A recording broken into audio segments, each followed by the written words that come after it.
किसी भी योजना को उसके हर एक लाभार्थी तक पहुंचाने के लिए सरकार की तरफ से तमाम जन कल्याणकारी रास्ते अपनाए जाते हैं। बेटियों के जन्म लेते ही उनकी पढ़ाई के साथ शादी विवाह की चिंता हर माता पिता को होती है। अब ये टेंशन माता पिता को करने की जरूरत बिल्कुल भी नहीं है, क्योंकि बेटी की पढ़ाई के साथ साथ उसके प्रोफेशनल कोर्स और उसकी शादी तक की जिम्मेदारी सरकार की योजना में संभव है। इस योजना में अप्लाई कर आप भी इसका लाभ उठा सकते हैं। तो चलिए इस वीडियो में इस योजना के बारे में सारी जानकारी आपको डिटेल में देते हैं। सुकन्या समृद्धि योजना में निवेश के लिए बेटी के माता पिता या कानूनी अभिभावक होना जरूरी है। बेटी के पैदा होने से 10 साल तक की उम्र तक सुकन्या समृद्धि खाता खोला जा सकता है। एक बच्ची के नाम पर एक ही अकाउंट खोलने की परमिशन है।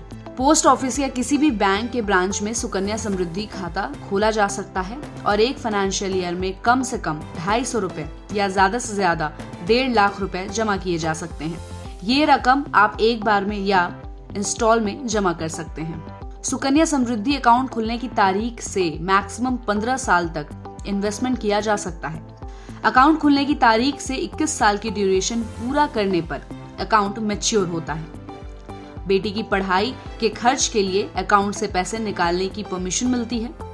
बेटी के 18 साल के होने या 10th पास करने के बाद सुकन्या समृद्धि अकाउंट में जमा रकम से 50% पैसा निकाला जा सकता है। बेटी की उम्र 18 साल हो जाने के बाद उसकी शादी हो जाने पर अकाउंट को समय से पहले बंद भी किया जा सकता है। अगर मैं आपको उदाहरण से समझाऊं तो मान लीजिए कि रजनी अपनी बेटी के नाम पर सुकन्या समृद्धि खाता खुलवाती है और हर साल 1.5 लाख यानी 12,500 रुपए महीना 15 साल तक जमा करती है, जिस पर उन्हें खाते के मैच्योर होने यानी 21 साल के टेन्योर के दौरान एवरेज 8.2% का इंटरेस्ट रेट मिलता है। इस लिहाज से 21 साल बाद उनकी बेटी की हायर एजुकेशन के लिए करीब 70 लाख रुपए होंगे। अगर मैं एग्जैक्ट नंबर में बताऊं तो 69,80,093 रुपए होंगे। इसमें 15 साल में उनकी जमा 22.5 लाख रुपए की होगी और समय समय पर इंटरेस्ट रेट में अमेंडमेंट की वजह से रकम घट या बढ़ सकती है। इस योजना में अकाउंट मैच्योर होने पर मिलने वाली रकम और इंटरेस्ट भी पूरी तरह से टैक्स फ्री है। मैच्योरिटी पर बेटी के हाथ में आने वाले पैसे पर भी कोई टैक्स आपको देना नहीं होगा।